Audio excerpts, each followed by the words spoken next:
Good evening, everybody. Welcome to the Audit Committee on the 4th of October 2023. It's 7 o'clock. There's no fire alarm planned for this evening. Should the alarm sound, please leave via the nearest available emergency exit. Two of the closest exits are through the glass doors behind you to my left and through the double doors onto the riverside behind you. Please meet at Café des Amis. Members of the public are welcome to make their own recordings of the meeting using whatever non-disruptive methods they think are suitable. This meeting is being minuted, recorded and audio live streamed via the Council's website. The Wayside Gardens on the riverside are locked at sunset, so members of the public must leave the Guildhall by the side exit behind the glass door. We'll move on to item 1, and that's apologies for absence. Lauren, do we have any apologies? We have apologies from Councillor Jones. Thank you. And do we have any substitutes? We have Councillor Ian Stockley for Councillor Jones. Welcome in. Good to have you here. Item 3, declarations of interest by members or officers. Do we have any declarations in advance? We have received no declarations in advance. And are there any further declarations that anybody would like to make? No. Thank you. Item number 4, minutes of the previous meeting. So that's Wednesday, the 5th of July. That's on pages 7 to 11 of your agenda. To agree the minutes of the previous meeting as a true record, this is by general assent. Do we agree? Thank you. Item 5, public participation. Can we confirm, are there any public speakers for this meeting? No public speakers, Chair. Thank you. Let's move on to item 6, external audit plan 22-23, and that's pages 12 to 38 of your agenda. And this is to note, we have officers Nikki Mills, Service Director of Finance and Procurement, and Sophia Brown from Grant Thornton. So we're going to invite Sophia to introduce the report. Thank you, Chair. So I'm Sophia Brown, the Key Audit Partner with Grant Thornton, your external auditors. I'm here to present your audit plan for 22-23. I think the last time I attended Audit Committee, I mentioned that normally you would have this plan much earlier in the year. And we're here now, October the 4th, to present the audit plan. Just to let you know, the audit has started. So we've started this week with some planning work and we're going to move straight into the accounts audit. So I will take the report as read and direct your attention to page 6 of the report itself for some headline messages. You see here we have outlined our significant risks for the audit. These are not different from the significant risks we identified in the audit for the 21-22 financial year. So we have management override of controls, valuation of land and buildings, including the council dwellings, and also the valuation of the net pension fund liability. We also have an other risk around expenditure recognition, and I will take you through that in a moment. We also flag here that we do carry out a group audit for the council, so it's consolidating the financial information of Canning Co. And also the materiality level is set out at 2.8 million, which is slightly higher than that of the prior year. In terms of a value for money work for 22-23, it has commenced. I'm very much planning for the work to be finished by the end of the calendar year. I did write to the audit chair at the end of last week just to formally inform that the value for money work and the auditor's annual report would not be completed by the statutory deadline of the 30th of September, and I outlined the revised timeframe.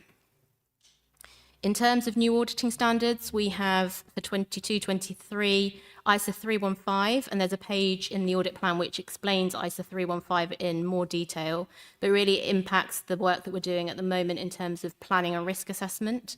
And then ISA 240, and that's around my responsibilities relating to fraud in the audit of your financial statements. The fee just further on at the bottom of that page is 73,000 for this year, and it's broken down a bit further on in the plan. So just moving on. The next pages outline the significant risks that I just mentioned. We have always for local government audits a risk of fraudulent revenue recognition, but unless there's anything specific that's brought to my attention that is a risk that I rebut, having looked at the council's revenue streams, I don't identify that that is a risk for the council, similar to other local authorities. And so we don't have any specific responses to that rebutted risk. Management override of controls, we do specific journal work, which is outlined at the bottom of page 7, to make sure that we are happy, that we have looked at large and what we might consider unusual journals for any indication of risk.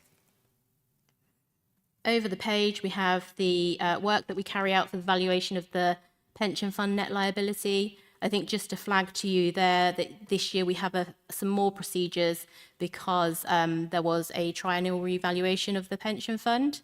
So a few more procedures that we have to do for a triennial revaluation, but we do obtain assurances from the auditor of Kent County Pension Fund. In terms of valuation of land and buildings, we've got there the specifics around other land and buildings and council dwellings, and we set out how we test those different types of asset. Okay, page 11 of the plan just sets out what we do in terms of the group accounts. So because Canning Co is not an individually significant component, we carry out analytical review of income, expenditure, assets and liabilities as part of our audit of the council. Over the page on page 12, we set out some other areas of work that we do. So we look and read the narrative report, make sure it's consistent with our understanding of the council. We also carry out work on the annual governance statement to make sure that it's flagging to the public any issues that we would expect to see there. We also make sure that it is disclosed in line with the requirements that are set out by SIPFA. We don't carry out work on the whole of government accounts because the council is below the threshold set out by the NAO, but we do have to prepare a return which will be released to us by the NAO at a point in a later date in the future. In terms of my statutory duties, they're outlined there at the bottom of the page on the left-hand side, but at this stage there are no plans in terms of issuing statutory recommendations. And at the end of the audit, if all of the areas of work are complete, I'm able to issue the audit certificate along with the audit opinion. Okay. Page 13 onwards flags to you the recommendations that we raised in last year's work. And as part of this year's work, we will update on the council's progress with implementing those recommendations, and we'll report where the council is on those recommendations in our audit findings report, which I'll produce at the end of the accounts audit. A bit more detail on materiality on pages 16 and 17. I think just to flag to you the level of triviality, just trying to see if I can find it there. Triviality is 5% of what we call the materiality level. So anything that we identify as an issue or an error with the financial statements that is over 5%, I will need to report to you in the audit findings report later on in the year.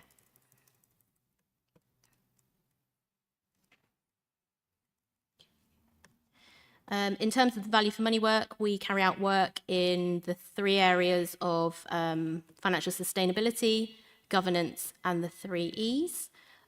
We have carried out our planning and risk assessment work, and at this stage, we haven't identified any risks as significant weakness in the council's arrangements, but I will update you on that work in due course. Over the page, on page 21, just a high-level sort of overview of the logistics of the audit and who will be working on your audit. And I will stop there for any questions. Excellent. Thank you for the introduction there. So let's open up to the floor. Do we have any members that would like to talk on this?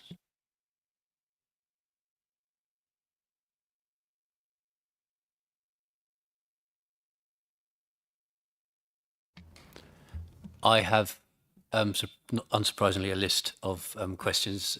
If I go through those, well, if members are then want to come in afterwards. So can I just talk about the indicative significant risks identified, and more specifically, the management control override controls? I'm just wondering, to date on this, when you're investigating this, how accommodating has the council been so far with access? And do you have any concerns so far? And yeah, just those for the time being. I think I've got some more that will be directed maybe at officers. So shall I bring those up first? So looking at the prior year audit recommendations, when we're looking at, you mentioned that we need a grant register. I'm just wondering where we are on putting that together. You mentioned that heritage assets need to be correctly valued. Has that been done this financial year or the last financial year? And if not, when will that be completed? Is there any possibility on brought forward creditors? Any more information on that, please? And assets under construction, where are we on that recommendation also? So some of those will be going to officers to pick up on yourself. And finally, your audit fees. In this year, it's £30,000 less than last year. Now, I don't want to flag up charging us more, but I'm just wondering, what did you do last financial year compared to this that is seeing the cost reduction? Thank you. Thank you, Chair. So I'll pick up a couple of those points. In terms of the work we do on management overrider controls, it's very focused on looking at the journals that are raised through the year, but with a main focus on those journals that are raised around year end for the production of the financial statements. We're looking at lots of different areas, and the way that we approach the work is very risk-based. We have a lot of different areas that we focus on that we consider high risk, and we do this on a council by council basis. So I will inform the risk assessment of Canterbury based on what I know about the council, about what might have happened during the year, and that will feed into a risk assessment process, which then will identify a number of journals to test. So it's very impartial. We then take that sample that we've identified through the risk assessment process and share it with management so that we can obtain the backing evidence to support those journals. And we always look for source evidence. So we don't accept spreadsheets to back up a journal. We want to know why the journal was raised, who it was approved by, if it's gone through the processes and controls that we would expect to be in place, knowing what the processes and controls are around the journal control environment at the council. In the work that we did it last year, there weren't any specific concerns about the journals that we tested or any difficulty in us getting the information that we needed from management. Moving on to the audit fee. So I think the prior year audit fee to start in the audit plan was lower than the final fee. Last year's audit did take a lot longer than anticipated to complete. So we talked with Nikki about the extra time that we'd spent on the audit, some of the delays that had taken place. And Nikki and I met earlier in the week or last week to discuss for this year's audit how we can make the process smoother and more efficient to avoid any extra costs. Thank you. And shall I bring Nikki in? Are you going to be answering? Okay, thank you. Thank you, Chair. And just to reiterate that we work really closely and we're as helpful and productive as we possibly can, and we prioritise audit queries and we try and turn them around within 2 days so that they can keep up to speed on their workload and keep to their timetable. So there's a lot of work that the finance team are doing to support this, and we hope that we're doing it really well because we want a good audit at the end of the day, and we want the auditors to be on track with their work as well. Your other questions about the audit recommendations from the previous year, that is on the agenda item as item 7. I've got a full feedback on all of the items. It was going to be a verbal update for everybody prior to the audit report that will come back and formally finalise it in their written report. But I've got some assurance for Audit Committee now, if we'll do that at that point. Yep. Thank you. Thank you for that. So no concerns, and we work really closely, so that's really good to hear. And we'll pick up the other questions in item 7. Let's move it to the floor, Dan. Thanks very much, Chair. If I could just ask Sophia, you mentioned 5%, I think, from the immateriality. I didn't see that anywhere in the report. Could you just explain where that comes from? Because it seems like quite a large figure, 1 in 20, 5% there. Is it a statutory thing, or is it, I don't know, where's the guidelines for it? So the 5% is in line with our audit methodology approach. We set the materiality level, so that's 2.8 million for the council. And then we want to make sure that as those charged with governance, you have oversight over what we consider would be the things that you want to know. So if we identify an error, if the value of that error is less than 5%, we wouldn't bring it to your attention. But if it is over 5% of the materiality level, we would bring it to your attention and report to you in the audit findings report what has happened to that error. Has it been corrected? Is it unadjusted? And if it's unadjusted, management can make the decision not to adjust for what they would consider to be immaterial errors. But you will then have oversight over what has been adjusted, what hasn't. And when we look at unadjusted errors, we do, towards the end of the audit, add them all up to make sure cumulatively they don't come to an amount that would be worrying. So we bring that all to your attention in the audit findings report, and the 5% is just a threshold to make sure there's a level at which we're reporting to you. Thank you. Ian. Thank you very much, Chair. On page 15, second paragraph, land valuation. Could you talk me through that? Because I'm struggling a little to understand the problem. We relate values not apparently internal value would recommend in introduction of. Anyway, you know what it says. Thank you. So in the prior year, the assets there, we identified variances in the value of land to what we consider to be the market value. So we do a lot of work around asset valuation, and this is actually an area that is very likely to change going forward with the 23-24 Code of Practice. At the moment, we look at the work your valuer has done. We challenge your valuer on the assumptions that they've used to make sure that we're happy that their assumptions are appropriate.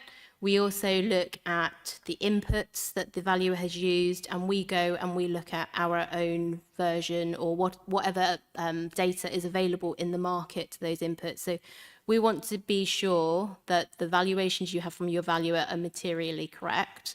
If there are any variances that we identify, again, that's over the non-trivial 5% threshold, we'll bring them to your attention so you're aware of those differences. And I think that was what we had here with these particular assets. I think the recommendation or the finding also says, we noted also that some of the evidence to support the land values was not retained appropriate by the internal valuer. So that's something that Nikki has been working on with the internal valuer to make sure that anything that we're going to ask to look at or to question as part of the audit process is to hand when we come to do the work. Could I just come back briefly? Sure. I know recently we've been doing a condition survey on most of our properties, and it's taking some years. Is this related to that? Are we looking at problems with the properties, or the fact that we just haven't valued the whole asset correctly, in your view? I don't believe it's related to the condition survey. I think what I would take away from this recommendation is the valuer is your expert. The council or management use a number of experts to provide different information. One of the other areas is the actuary. They provide the pension liability information. It's very important that management don't just take what the valuer or the actuary give to them, that they do a bit of challenge, sense checking of those values. And this is bringing to light some of that. If we've gone away and we've identified that actually for some of the assets, the value could be different by X amount, that's something that if management also has the process in place to do that check, it would make the process a lot more robust.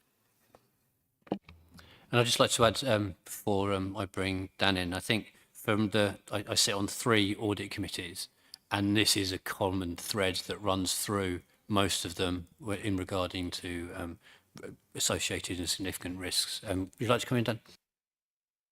It's just a question, actually, especially with properties and assets rather than the pension funds. Is the valuation based on the market valuation, or is it based on like an insurance loss valuation?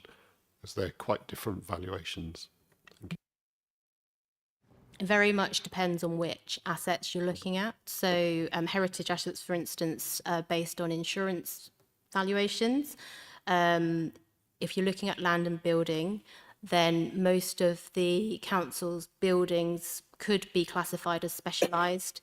Specialised assets are valued on a depreciated replacement cost, and that is looks at a modern equivalent valuation. So the valuer will go out, and so there are quite a lot of different nuances depending on what type of valuation. The investment properties would be valued at fair value, so looking at market value. If I could come back on that briefly, it would perhaps be helpful if we have that identified for each type of valuation within said reports, because there are, as I said, differences, and I'm sure you're aware of those. Thanks.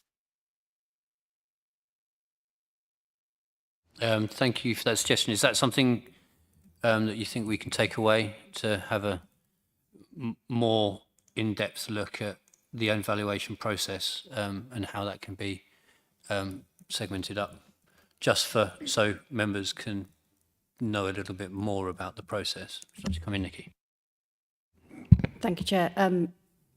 I believe off the top of my head it's within the statement of accounts, some of the assumptions behind the valuations and whether it's based on cost or market value, depending on the group of assets that we're looking at. But we can go into more detail about that when we present the statement of accounts to you, and there will be a briefing on the statement of accounts, so that would be when we can explain those in a bit more detail. Thank you, Nikki. That would be very helpful. And also perhaps if once it's worked out where they come from, to have a link in any said report as to where these definitions are held, it would be helpful.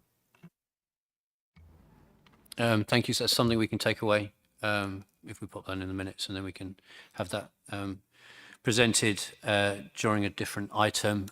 Is there anything else to discuss of this from the floor? Thank you for the report. It's incredible, valuable work, and when we look at the national picture and how in demand auditors are, it's good that we've got you here today.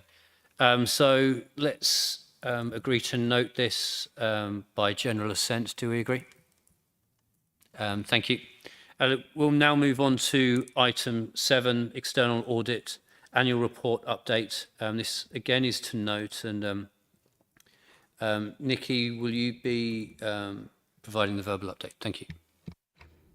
Thank you, Chair. So this does relate to the previous item and all of those listed recommendations that you've already asked some questions on, but I can just give you a brief update on each of those. The super user access is the first one there. This is no longer an issue. The user has left the organisation, and we have also separated out the duties to split the systems officer and the accountant, so that there is no super user that can do those functions all in one.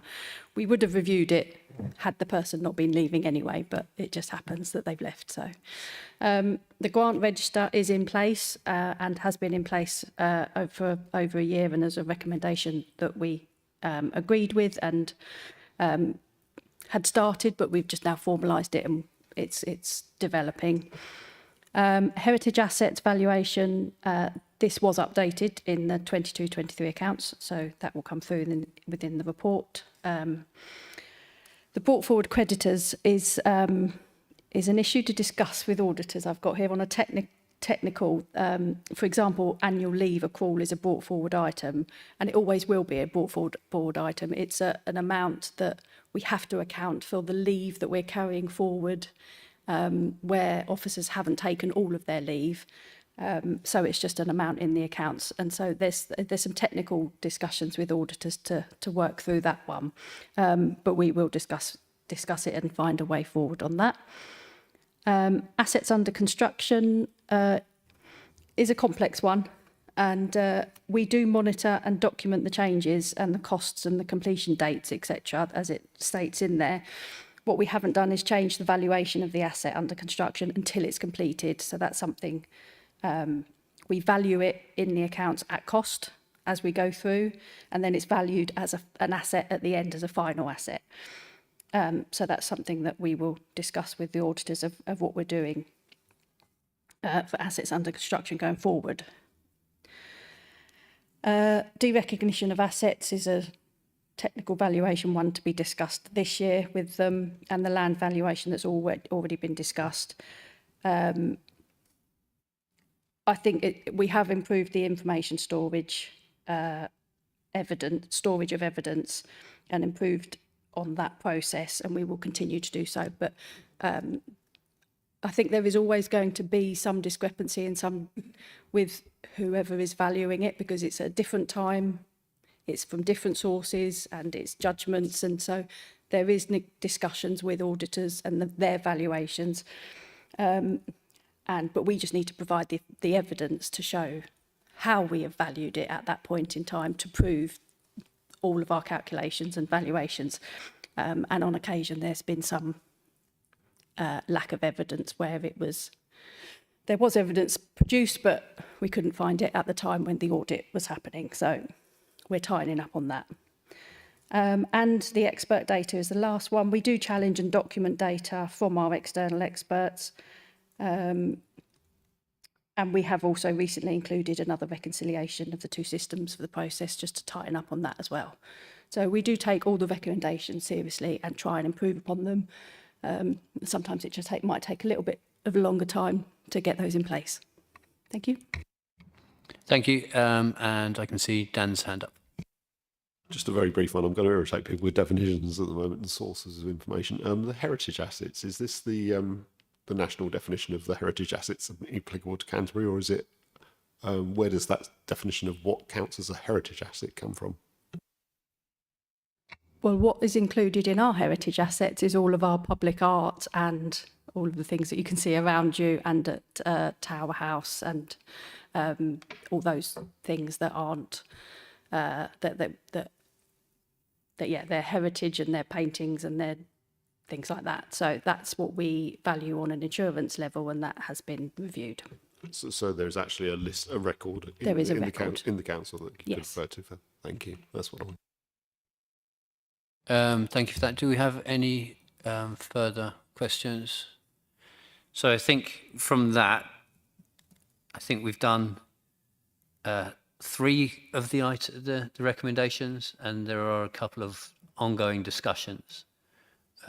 Is that probably correct? So evidence data, grant register, heritage assets are ticked off, and the other brought forward creditors under communication, asset under construction, you're still working with auditors on that. So there's a number of recommendations that you're still talking over. Yes. Okay, thank you. So this item is to note by general assent. Is that agreed? Thank you.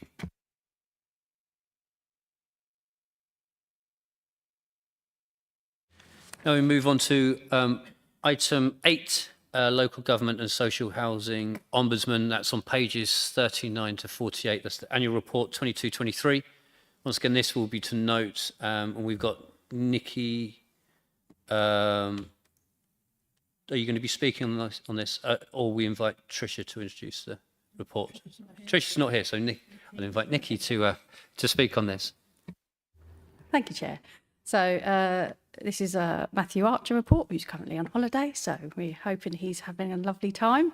But this report summarises the complaints made to the local government ombudsman for 22-23.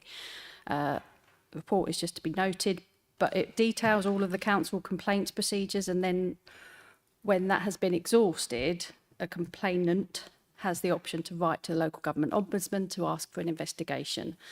So on page 42, you can see the detail of each of the 7 complaints that were upheld.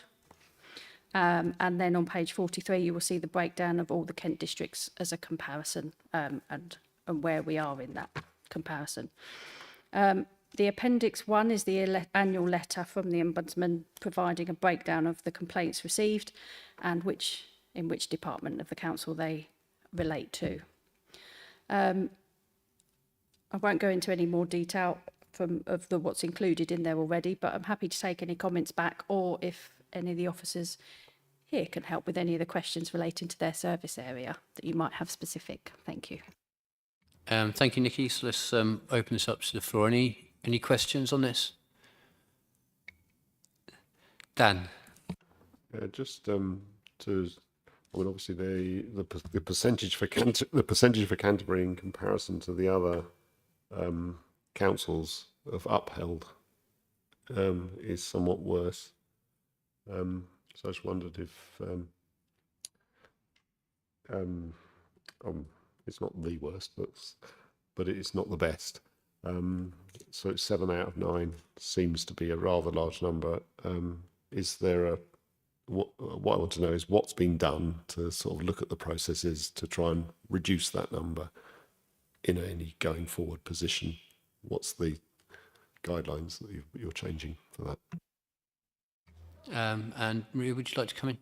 Thank you.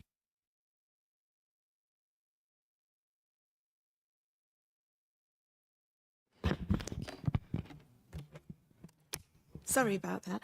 I mean, any complaint that goes to the Ombudsman is a failure, especially if it's upheld, and that's not the position I want to be in. It's not the service that I want for our tenants or our residents. I think, you know, there are a high number of housing and planning related complaints, environmental health related complaints. And I think that's a typical trend, you know, nationwide in terms of the types of complaints. The numbers have gone up. That's not acceptable.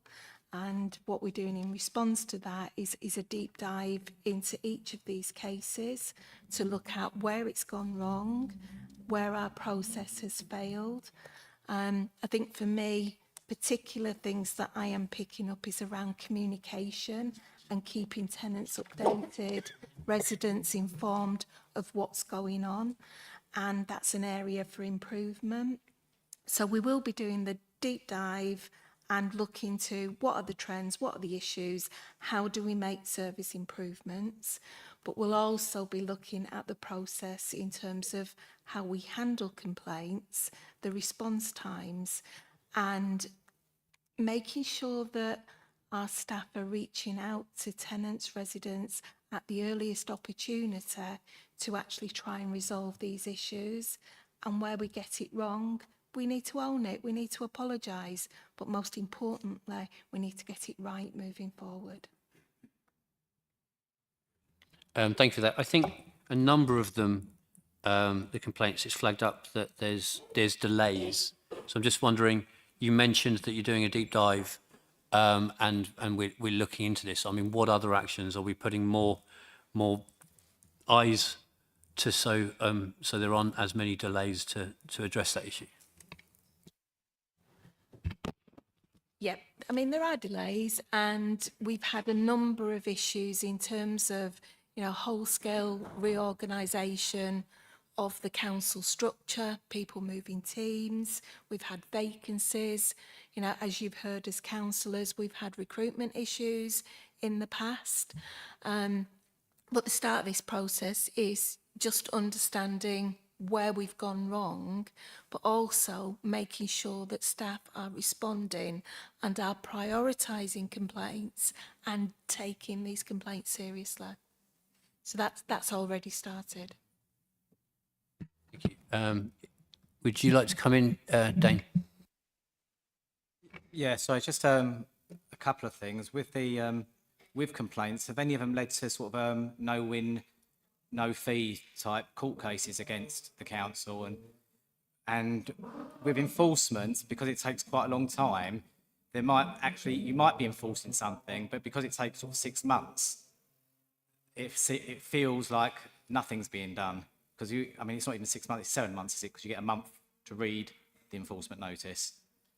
So yeah, it was just those two things really. Whether that can be changed, the length of time, or an update during that time, and whether any of these no win, no fee cases have come about. I mean, with the no win, no fee, what we're finding is that that's mainly disrepair claims against the council. So I think that market is very proactive in terms of encouraging tenants to sign up and go through a disrepair route. I think that, you know, sometimes there's miscommunication between those companies and the tenants in terms of what they are signing up for.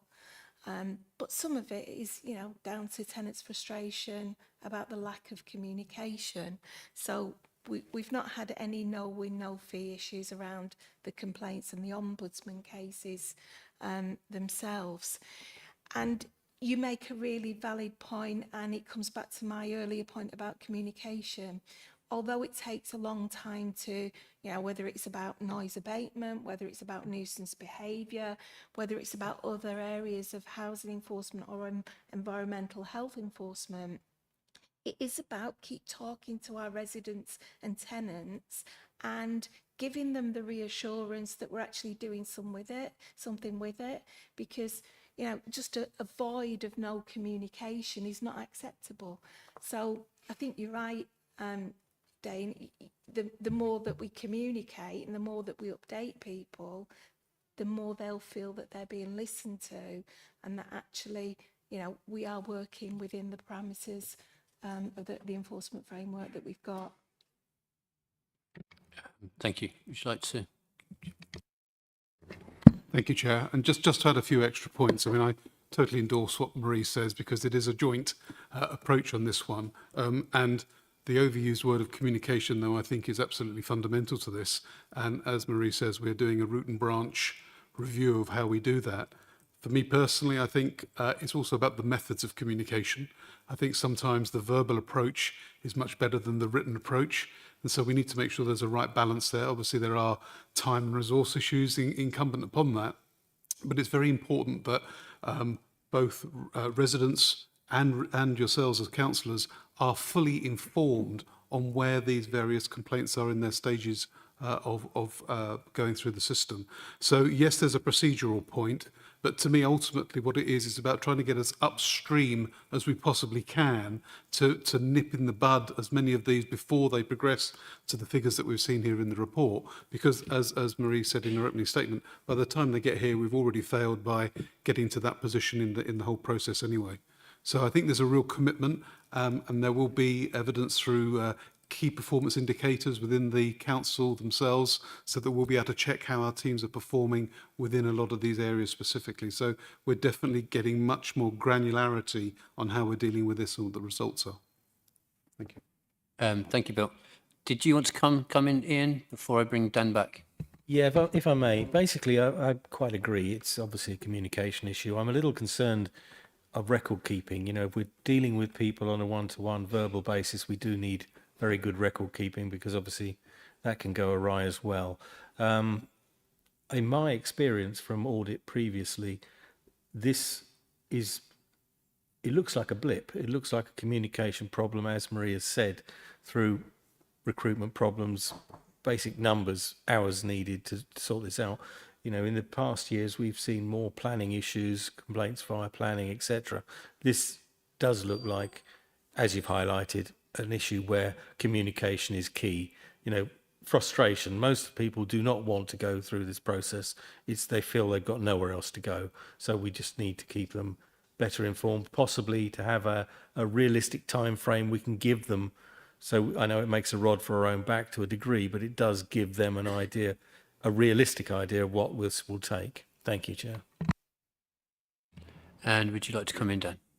Yes, thank you. I mean, actually, I was very similar to Ian's point. I think the actually having, if there's a statutory time frame, to actually lay that out in the first communication, because it's just stating the law. And it's also quite useful if there is no event that's happened, to actually just contact them and say, well, nothing has happened yet, but we're waiting for this or we're waiting for that. And it's, or you can just literally say, nothing has happened yet. If anything more happens at your end, contact us. And that in itself is a stress reliever for some of the people, and would reduce these, I feel. Thank you. Would you like to come in, Andrew? Yeah, thank you, Chair. What I find most damning on this report, apart from the fact that we're second worst in Kent, other than Thanet, is that a great lack of communication is a big issue, because it's got through the first two stages of our process. But not only that, the letter from the Ombudsman at the end is damning, because where they've made recommendations, they haven't been put in place either within the timescale, and the Ombudsman also feels ignored. So it really is a damning report, and I think it definitely needs to be improved. Thank you, Andrew. I'm going to bring Elizabeth in, and then if I bring you back, Marie, to wrap that up. Elizabeth. Yeah, I'm echoing what Andrew says, actually, because I've had residents tell me they've tried for months, if not a year, to get answers, and then my own emails to the officers have also been ignored. So I share the Ombudsman's frustrations. I think what's important is that, as I said to Marie earlier, we learn and we grow, and we put through a considered response to the people who have been let down, answer them as soon as possible, and get a process in place. I would also like to discuss complaint handling, because perhaps I should have declared this. I had cause to complain to the council myself a few years back, and the result left me so frustrated. I felt like going to the Ombudsman as well, where we were basically accused of lying in what we had said. I know several of my residents also say they feel very frustrated when they put a complaint in, it's either ignored or they're made to feel as if they're little children, was how one of them put it. She was made to feel a child. So I'd like to see the complaints processed, reevaluated, extra training put in, because if we can get those complaints sorted out, it'll stop people going to the Ombudsman. I only did it because I just thought, well, I won't say it because we're being recorded, but you can imagine what I thought after that. Otherwise, I would have been there as well. We are a service to residents, and we are not their bosses, we are not their employers, we are not the people who should be telling them what to do. I think the council and the officers and councillors as well should always remember we are a service, and we should be upholding the best service possible to give them. Thank you. Thank you, everybody. Would you like to come back on that, Marie? I think Matthew would also highlight this if he was here presenting the report. I think the other thing just to add is that the Ombudsman has changed the way that they are looking at cases. So they used to look at everything, they've streamlined their processes, they've got less resource. So the cases that they are looking at are the ones that they feel are the ones that have most likely failed the residents as well. So in terms of like numbers and things, you know, they're picking up cases and making judgment on cases where they feel that there has been a failure anyway. If you look at sort of page 48 of the report, it does actually say in Matthew's report, in the Ombudsman's letter that was attached, compliance with Ombudsman recommendations. In 100% of cases, we were satisfied the organisation had successfully implemented our recommendations. So, you know, there may be some late responses to the Ombudsman, but actually they're satisfied that we have implemented their recommendations. Thank you. Just quickly on the changes to the ombudsman processes, that is the same for all the other local authorities in that table. But what I am hearing is that there's new approaches, procedure changes, looking at prevention and better listening. I think it is reasonably stark on page 43, that table, when we are compared to other local authorities. So I think everybody here will hopefully think that's a blip. And when that does come back, then we can see some improvements within that table. Thank you. Would you like to come back? Thank you. And the other thing, we are in discussion with ECAP to actually do an audit on our complaints process as well. So, you know, we welcome external objective input into that too. And if you'd like to come back finally, Dan, and then we'll agree to note down general assent, but come in. Just quickly on the changes to the ombudsman, and the way they record these, does that mean, firstly, does that mean that there are actually more under the older system than were given on this in this table here? And if so, that those more are the difference between these and the others suggests that there is a process in place that needs to be filled for the others. Where are they captured? Because that's something that feeds negativity. And I don't think that it's helpful to the council if what the ombudsman considers lower level and possibly rebuttable complaints are still not dealt with. And it's a thank you. If you'd like to answer that.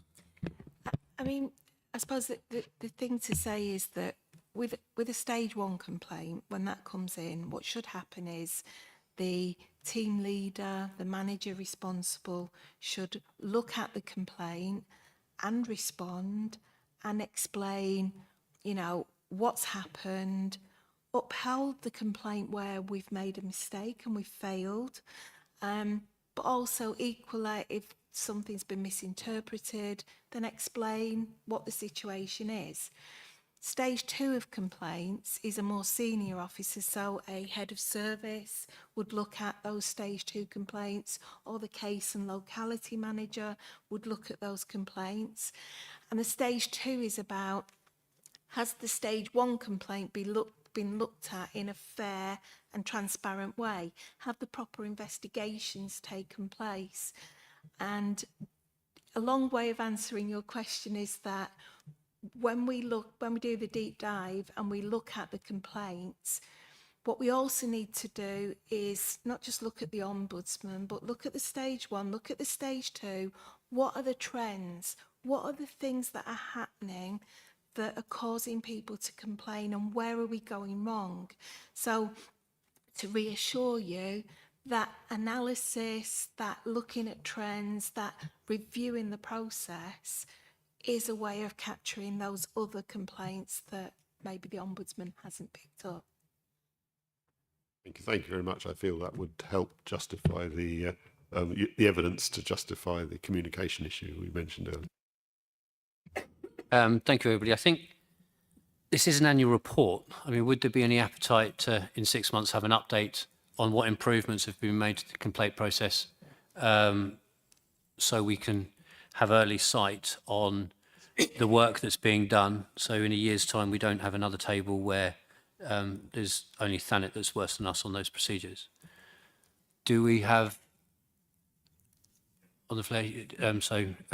How would you like to do that? Should we?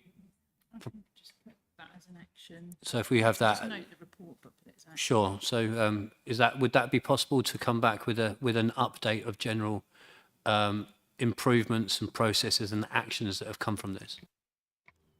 We can take that back to management team and see what's the best route where this should go, and feed that back to you for starting point. Sure. Okay, so everybody happy with that? We're going to minute that, and that's going to come back, and I'll inform you. So if we can agree to know that by general assent, is that agreed? Excellent, thank you, and really good discussion. So if we move on to item 9, social housing tenancy fraud update. This is a verbal update, and this will be to note. And we've got Christopher Parker If I invite Christopher to speak. Thank you. Thank you, Chair. Yes, this verbal update comes from the last meeting. Members suggested that data from other local authorities would be useful regarding the trends of tenancy fraud within social housing. We looked to see what information was available regarding Kent and the local area, and we found that there was no particularly easy information that was found. However, there is a requirement under the Transparency Code for councils to publish some data relating to all fraud, not just housing fraud. So just to give you a little bit of information that has been published by the councils.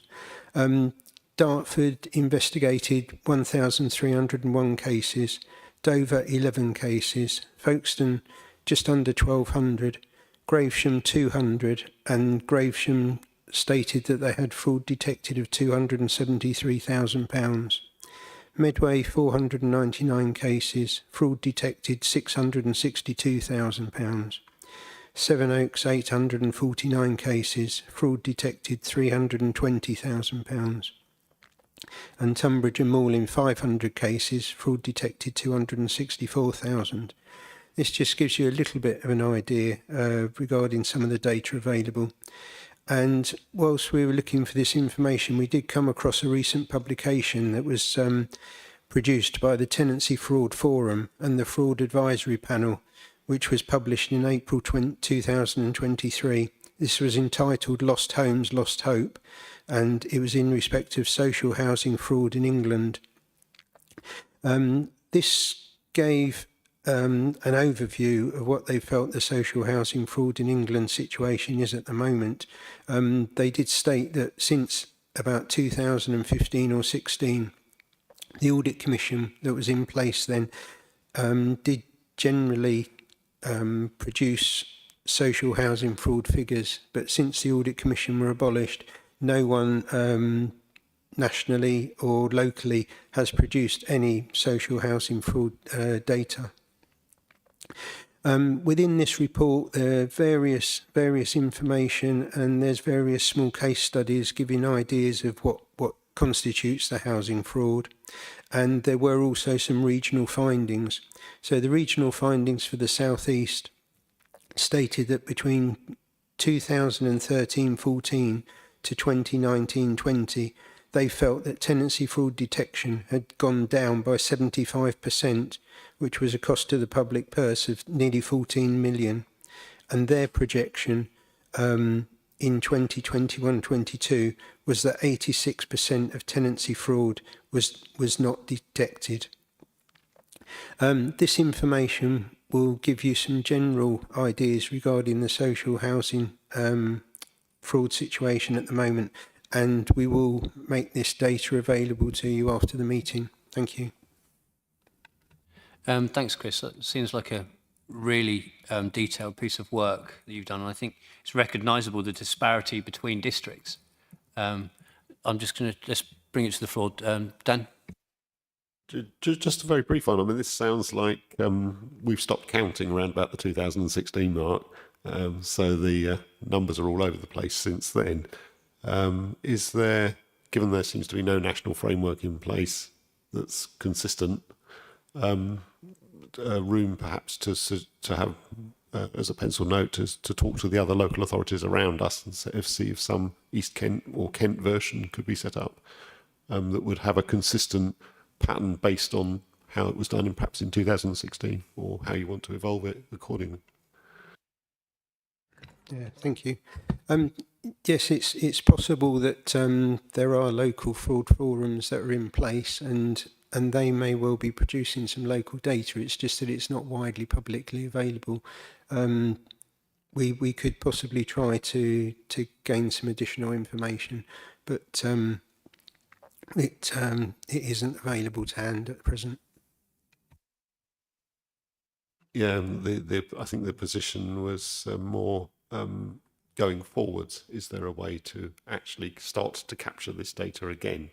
Because it doesn't give us a comparison if Canterbury's capturing it and we haven't got nothing to compare about with. it's helpful to the other local authorities in the same way to be able to compare with us. Would you like to answer that question?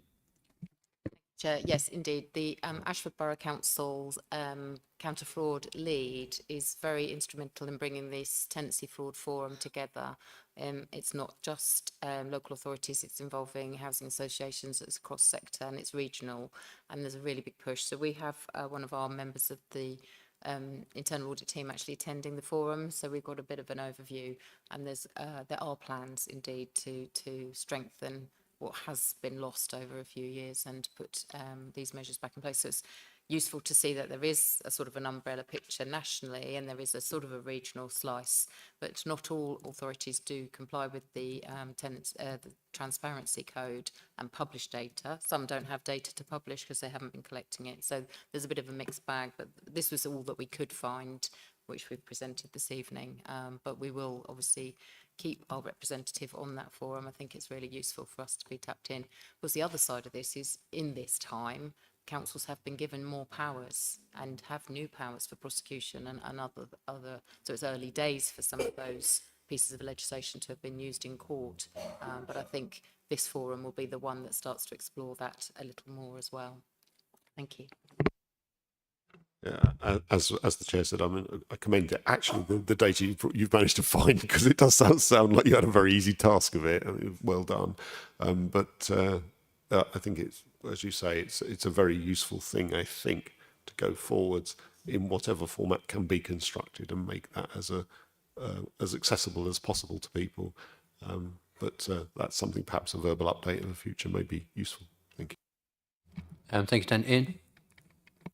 Thank you, Chair. I apologise because I've come late to this issue, so I'm just wondering, obviously, to investigate fraud, whoever is doing the investigation needs a team of investigators, which obviously has a cost. The money that's being fraudulently claimed presumably is primarily government support. I'm just wondering how it relates to us as a council, if you will. Thank you, Chair. Social housing fraud is usually measured, it's usually low in number and high in value because it's measured by the value of the asset that's been removed, that's been misused. And there are, again, different calculations. At one time it used to be just 18,000, then it was the value of the right to buy, then it was the value of the property. So this is something that the National Fraud Forum have also been discussing, is how much does it actually cost and how is it measured. So it's usually a significantly low in number but high in value cost. Of course, if you're looking at London, some of the social housing properties are well over in excess of £1 million. So clearly you can see that. And you're absolutely right, in terms of counter fraud, none of the East Kent authorities have a counter fraud resource.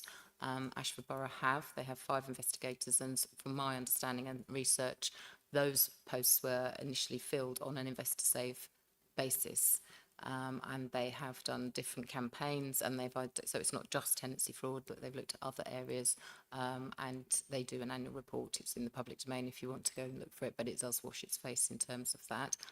How long and over how many years, I don't know, because clearly if you find all the fraud, you might not continue to save the money to pay for the post, but that is the concept behind their approach. Thank you. Sorry, just to clarify, so as far as you're aware, and obviously you can't speak for Ashford, but it appears that they are self-financing effectively at some point. Originally was set up on a self-financing basis. Thank you, through the chair. Yes, and we did do a pilot, I think it's 2018-19, with working with them, and I'll bring you in if you prefer, but from that pilot, they continued to look at so when we're actually going through the allocations process, some of the checks are undertaken in partnership with Ashford, so we're actually buying some of their investigators' expertise in those processes. Don't know if there's anything to add really, but that was a good piece of work that came out of understanding a little more about what they were doing and looking at that time at their annual reports.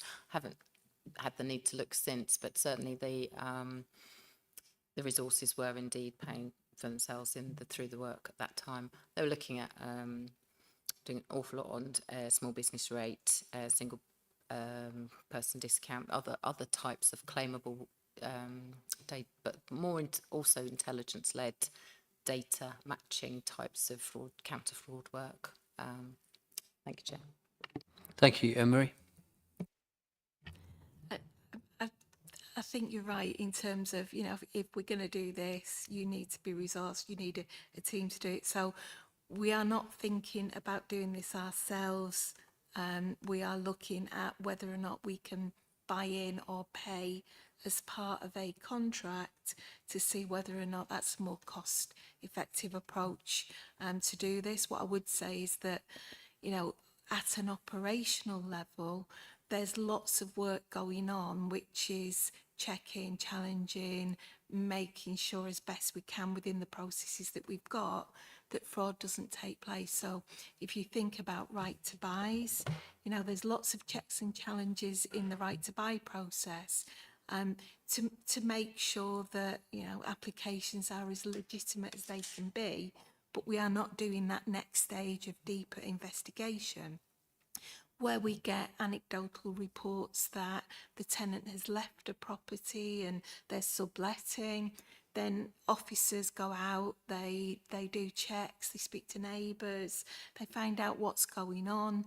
And, you know, if it's the case that the tenant has left, they serve a notice to quit and they do that challenge against that. And, you know, as has been pointed out, it's far-reaching in terms of, you know, people applying to the Housing Needs Register. You know, is it the true information that's being presented? Are people sort of claiming housing benefit and subletting, so receiving benefits that they shouldn't be receiving?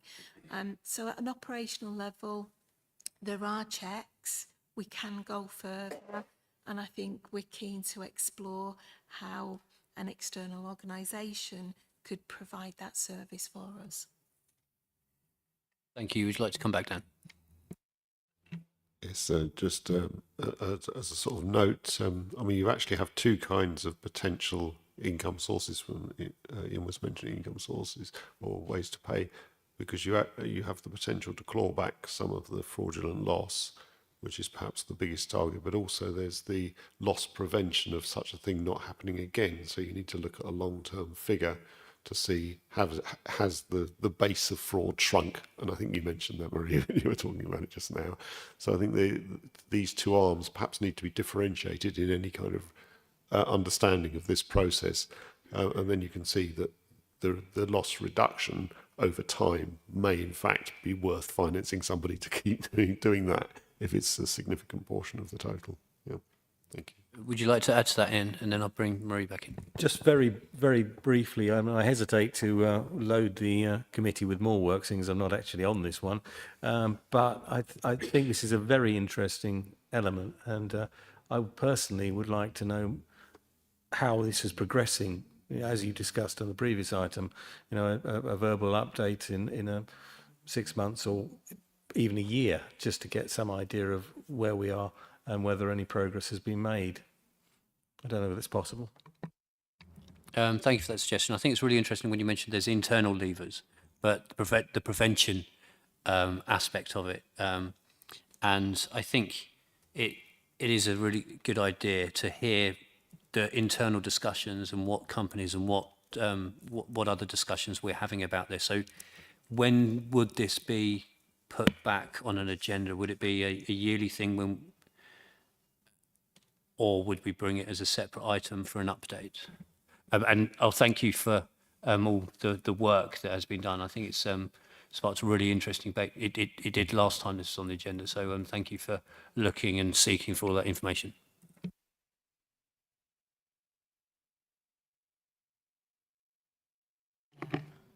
Thank you, through you, Chair. We have got the progress report, the follow-up for counter fraud work. It's in our agenda papers a little bit later, scheduled for Q4 of this year. I don't know if that's the kind of timescale that would suit the committee, but we will be bringing back an update at that time then. Thank you. That sounds reasonable, doesn't it? So I think really good discussion, and thank you for all the work that you've done on this. This is to note, do we have general assent? Agreed. Thank you, and thank you for the update. Now we move on to item 10, management review of housing voids update. Once again, this is to note. We have Marie, Abigail and Alexis. I invite Marie to speak on this. Thank you, Chair. I think it's safe to say that the audit of the 14th of January 2022 was really welcomed. I think we always embrace the audits that are carried out, and we take on board the comments, and they're always really, really useful in terms of shaping that service delivery. So most of the management actions from that audit were carried out. That included things like updating operational procedures in light of the new delivery model. It included contract managers confirming relevant tests have been done. It included asbestos removal certificates being held on file.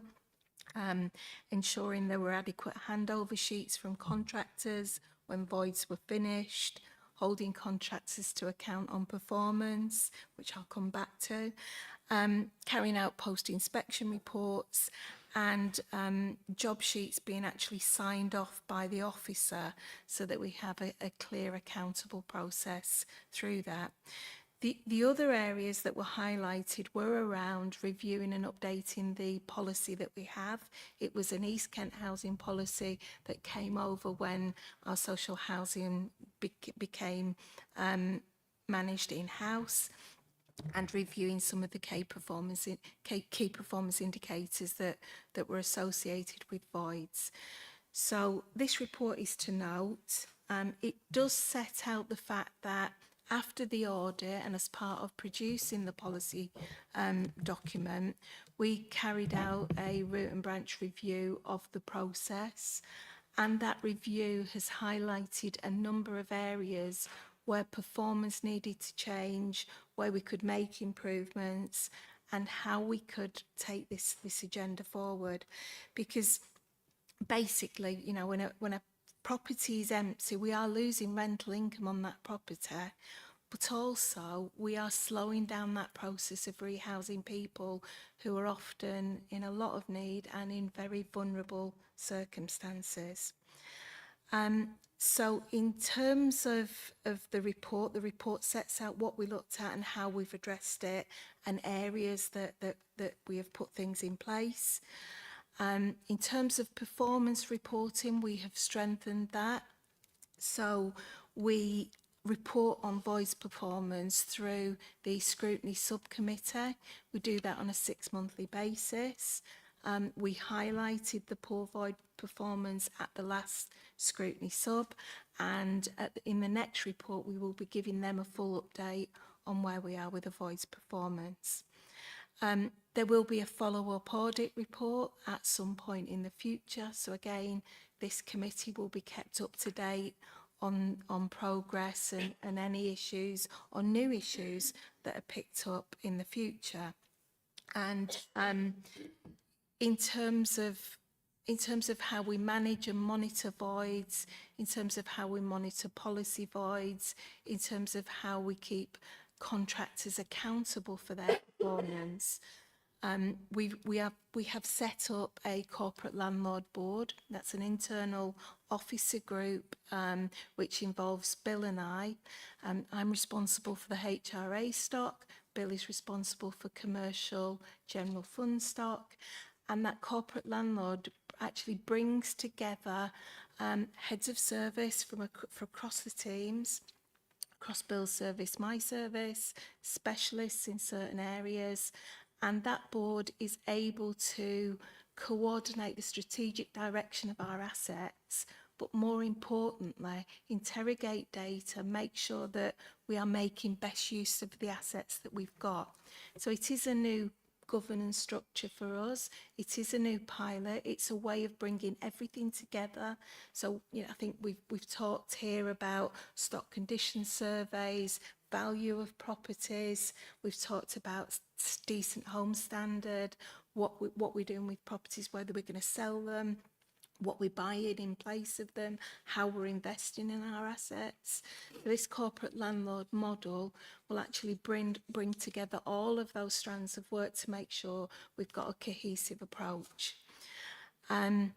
And I think the only thing to add is that obviously we've got Alexis here and Abigail here, so representing our tenancy side and our asset management side of the HRA stock. And the work on the voids is a collaboration. It's a way of bringing those two work streams together to make sure it's a joined up approach. Thank you, Marie, for the report and presenting it. And thank you also to the auditors for originally bringing and finding these issues, and that's actually recognised in the report. I've got a number of questions, but I'm going to open it up. Dan? Just a very brief one. You mentioned the ideas for making best use of the voids. One of the things you didn't mention potentially was the use of them in terms of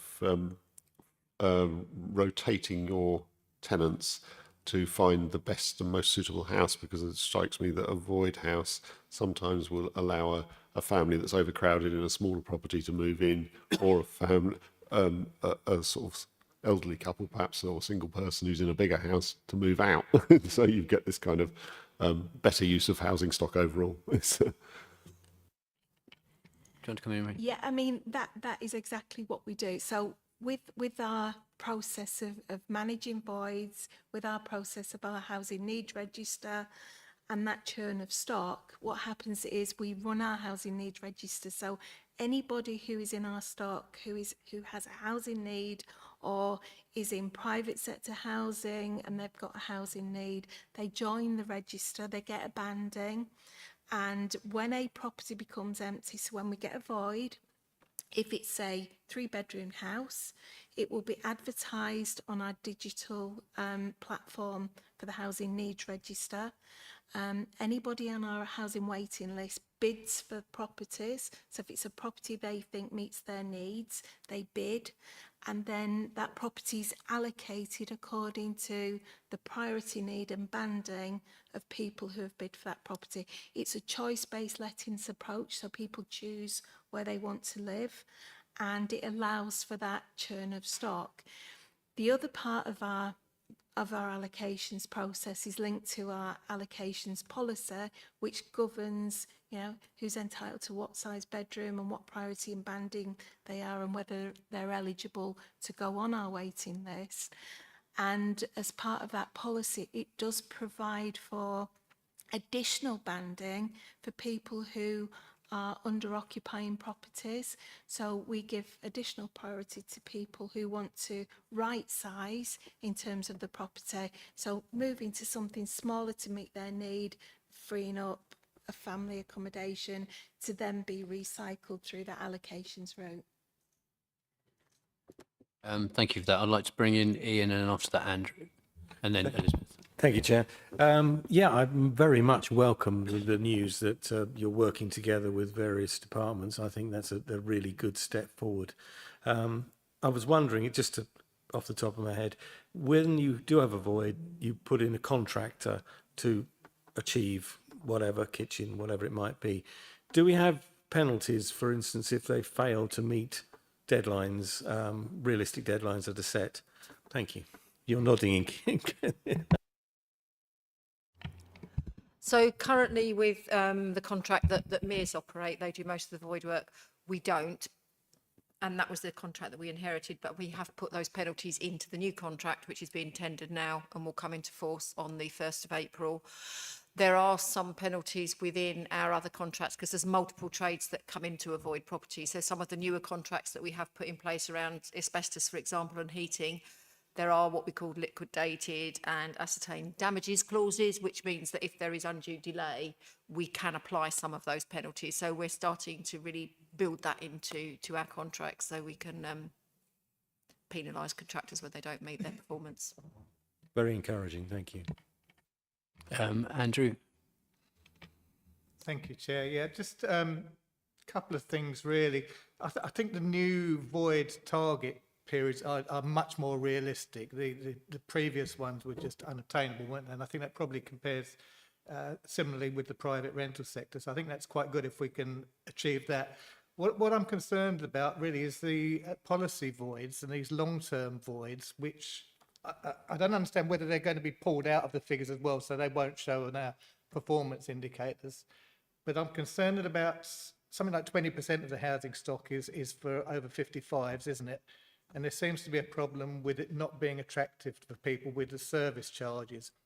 And I just wonder really whether we have any flexibility on that people can be given concessions, because presumably we're losing that money as well. We're losing the service charge as well as the rent. So, you know, that seems foolish to be persisting with empty properties. I understand one's been empty for 6 years odd. So that was one thing really, just the observation on that. I understand it is being looked at, isn't it, by a working group as well. So hopefully they will be addressed. Thanks. Anne-Marie. And I'd like to introduce the chair of our working group looking at older persons accommodation. Councillor Hazelton is our cabinet member and the chair of the working group. And you're right, that working group will be looking at the type of accommodation that we've got for older people, whether it's suitable to meet needs, whether we've got enough, too much, what the quality needs to be. Is the property that we've got actually meeting the aspirations and needs of our older people? So that working group will be doing that deep dive and making recommendations for the future in terms of where we go with our older persons accommodation and how we move it through and how we improve it. I think the other thing to say is that, you know, we have changed our allocations policy, because one of the biggest challenges that we had was around 2-bedroomed accommodation for older people, and our policy basically meant that unless there was a housing need for the older person to have 2 bedrooms, we couldn't actually under-occupy properties. So with the light touch review of the policy that we've done to make sure everything's legally compliant, as part of that policy review, we've looked at how we define hard to lets for older people and where we can under-occupy. And we are seeing the effect of that policy now. So we are seeing more stock being accommodated and people moving in, and yeah, improvements in that area. Thank you. Elizabeth. Yeah, I just want to come in on the 2-bedroom thing. How does that affect the resident when it comes to bedroom tax then? Because surely they're now having to pay an extra bedroom tax. I mean, it is something that we consider when we are signing people up and whether people can afford it, and we have those conversations. I'm not an expert of housing benefit. I don't know whether, Abigail, you know anything about housing benefit. There are some exemptions in terms of bedroom tax and age, but I mean, I can come back and feed that back to you as a question from this meeting. And Dane, would you like to come? Yeah, just a couple of things again. So you've got the older persons accommodation. I was just wondering, for like people with disabilities and working with occupational therapists, how that's going about, and whether you can train any of the officers to as I say, with the lighter touch and to understand this. And is there a register of any properties that would fit their needs? Secondly, when you're out for contracts and tendering now, obviously a lot of these management companies have the same directors on a circuit. So it could be you might fall out with one management company and those directors will then start up a new one. And I'm just wondering whether you actually look into the staff or the owners as well as how capable the company is. Thirdly, with the changing contracts from East Kent to, I know, say the council for social housing, some of the terms and conditions are quite different from what they used to be. So I think that might be worth looking at. And there was another one. You're in the process at the moment doing windows and doors in certain areas for people. And a lot of properties have problems with mould So if you're now putting in better insulated doors and windows, will that exacerbate the problem a bit more or not? And can you look into the mould issue? Because obviously that sometimes it's behind a wardrobe, and so it's not obviously visible, and it could be quite dangerous for people with asthma or anyone. But that is all of them. Thanks. Yep, if you'd like to come back, Marie. Yeah. Okay. Thank you. In terms of, do we have a register of properties that have disabled adaptations? No, we don't keep a register, but what we do keep is property files in terms of where adaptations have been made. So, you know, we know when a property's got a flush floor shower, level access, ramped access and things like that. So when a property becomes void, we actually look at what are the adaptations that have been made for that property. I think it's safe to say that just because a property is adapted, it doesn't necessarily mean that it will meet, you know, a blanket disabled person's needs, because everybody's needs are different and everybody will need different levels of adaptations. We actually provide 2 levels of disabled adaptations. We provide disabled adaptations for owner-occupiers and for people in the private rented sector, and that's external government funding that we receive, and we do adaptations. We do adaptations in our own housing stock for people who've got disabilities and who need adaptations to be put into place, and we do that using HRA funding. We have a trained officer who can do the drawings, who can plan schemes, who can take on board OT recommendations. I wouldn't want to train an officer up as an OT, because it's a very specialist field, and we need to work with the experts who know and understand what's needed, you know, on an individual level.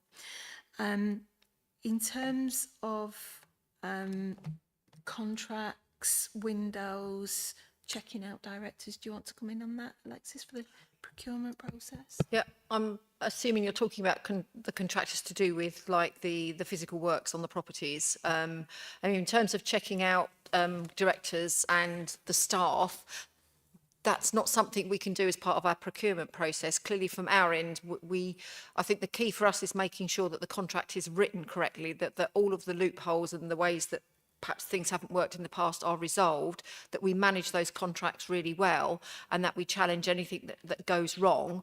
And where we might have something that we know has been a significant performance issue, there are ways we can then take that into account when we look at retendering.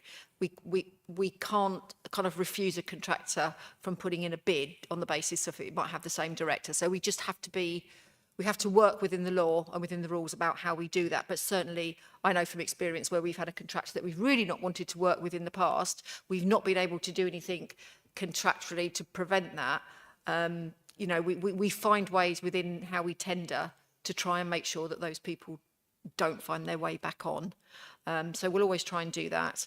In terms of windows and doors and mould and things like that, what we are beginning to look at now with void properties is you know, the energy performance of them, which in a lot of cases can trigger the mould if we haven't got the right insulation. So we're looking to get all of those works done at the time that the void is being, you know, brought up to standard, as opposed to leaving it for a later date. So yes, we are capturing all of those things and trying to resolve those issues where we can. Would you like to come back on that, Maria, and then we'll bring Dane back? I think as well, just to update you on the damp and mould, we are taking this really seriously. We know the impact damp and mould has on people's health. We've got a new policy in place, we've got a new procedure in place, and it is about re-looking at our properties in a different way. You know, a lot of our properties were built in the 60s, 70s, 80s. They had different ways of living, you know, back in those days. Properties maybe weren't as overcrowded. They didn't have as many sort of electrical things. People use properties in a different way. So I think one of the key changes that Alexis is driving with the repairs and maintenance side is looking at that root cause and, you know, we are definitely sort of championing that it isn't tenants' behaviour that causes damp and mould.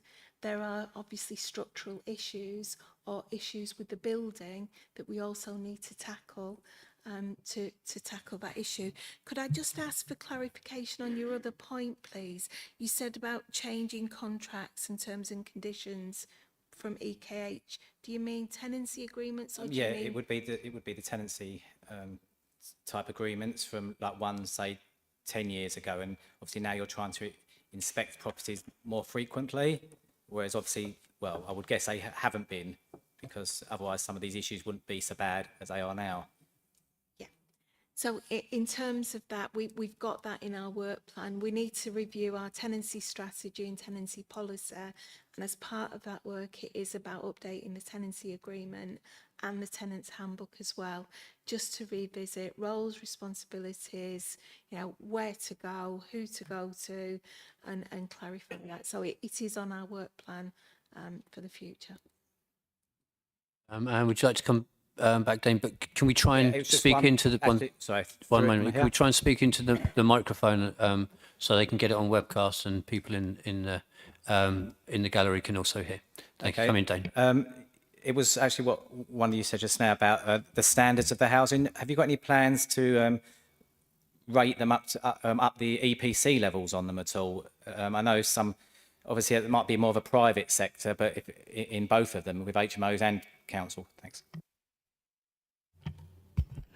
Yeah, we have already identified some properties that we're looking at the EPC standards. Obviously, we have a statutory obligation to have them at a certain rating as well. So we are actively working on that at the moment and putting our work programmes together around that.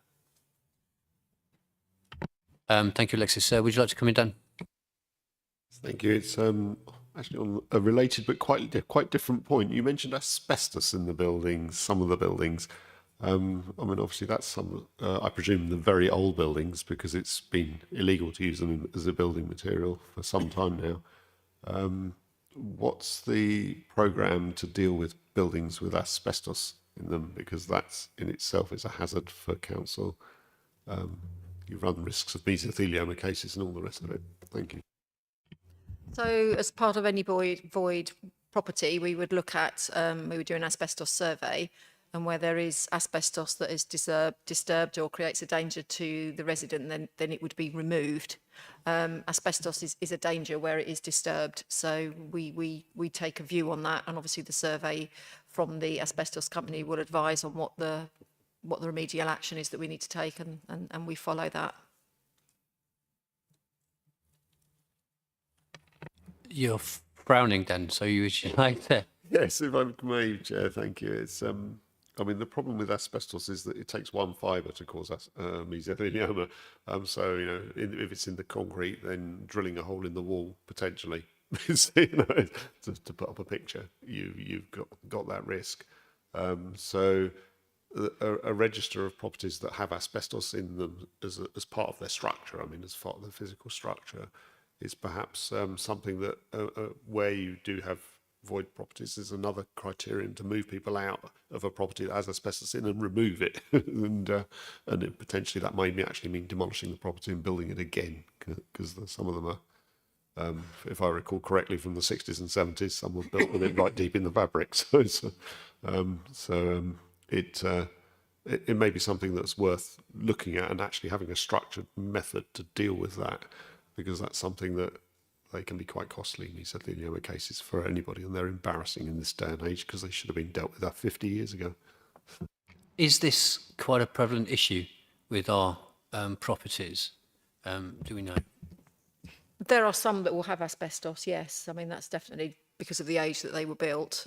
We do have management plans in for those properties, and we do deal with it where we are advised that we need to do that. And obviously we recognise the dangers of that. I think we've got a report coming, our half-yearly scrutiny report, which looks at our compliance and can give more details on that particular aspect at that time. Did you want to come in, Andrew, and then Ian afterwards? Thank you, Chair. Yeah, very quick one, I promise. it was mentioned in the report about the problem with the key meters, tenants leaving debts, and then this standing charge, which now has gone up through the roof, is ramping up, isn't it, while they're void, and power's going off and causing issues for contractors. Has any solution been found to dealing with that? Who would like to answer that? Abigail? That's fine. Yes, there is. It was causing massive problems. So, yeah, as a service, they found a workaround. They found a way to do this. We've got a different contract in place now in terms of when a property becomes empty. So we've tackled that problem and happy with the workaround. And Ian? Thank you. Just to pick up the point that asbestos is, to say endemic is probably putting it a bit high, but from my experience in the 1970s, Artex, which obviously the council may not be aware of tenants using, was routinely added with asbestos. Marley tiles have asbestos, some of the earlier ones, 1950s, encapsulated within the plastic fabric. You know, it is everywhere. Unfortunately, the council will, in many instances, not be aware that their tenants may have actually used it in properties. I'm aware of one council property that I watched being built as a child, has recently had asbestos removed in Hoath, you know, and that was built 70s, you know, and that has asbestos, or had asbestos removed at, I'm sure, vast expense. And this is going to be an ongoing and ever increasing cost because, unfortunately, there's a lot of it about. Thank you. Thank you, Ian. I think I can hear general concern for the assets coming from the floor. So would somebody like to come back on that?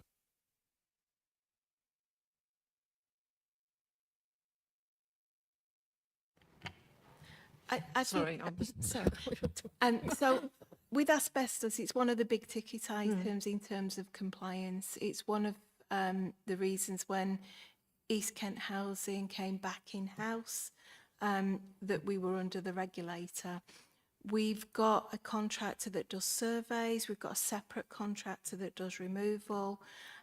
We've got really good monitoring, record keeping, and Alexis meets with the compliance manager on a two-week basis to look at that.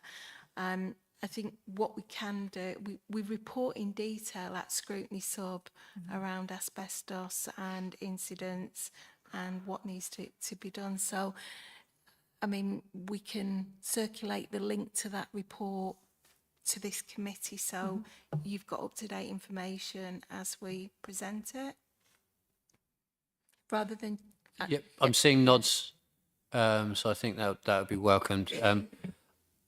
Most of the things that I had have been picked up. I'd just like to ask a question on the procurement. The contracts are being renewed as we speak. What weighting is there put on to social value, like employing locally, not subcontracting, and purchasing locally? So can we weight in towards social value on that side? And I'd like to just speak on resources and resilience. It mentions that we're recruiting more neighbourhood officers, and more generally, the more neighbourhood officers we have to identify deteriorating properties, it's saving the council money. So is there a piece of work when we know how many neighbourhood officers we need to save the council more money that way? And also looking at invest to save, when we've got an extra officer looking to deal with the inspection and management of the contracts. Once again, that's looking to save the council money. Is one officer enough? Is there sufficiency there to be able to manage and look at those contracts, or do we need to, if we recruit somebody, there'll be savings made from that? I don't want to, I know Mike Soul's not here, so I'm not spending the council's money, and Pip's over there going, what are you doing spending my portfolio money? But if it is generally saving the council money by investing in in people. I'm just wondering your thoughts on that. Thank you. In terms of social value, yes, so for the responsive repairs contract, so for the bigger contracts, we would absolutely definitely have that in there as an element. And there is quite a significant focus within the responsive repairs contract on social value. We recently had a session at the residents engagement panel about that very subject and got feedback from them in terms of what elements they would like to see. So there's quite a big section in the contract on that, which if anybody wanted to see it, quite happy to share that. On the smaller contracts, it's more difficult, but there is always a standard clause, certainly around apprenticeships and about, you know, how they employ and the training that they give to their staff that we would naturally include. Okay. Resources. Yep. In terms of resources, I mean, the neighbourhood officers and the patch-based model, it's quite new. It's bedding in. They're all in the locality team. They've all got areas of responsibility.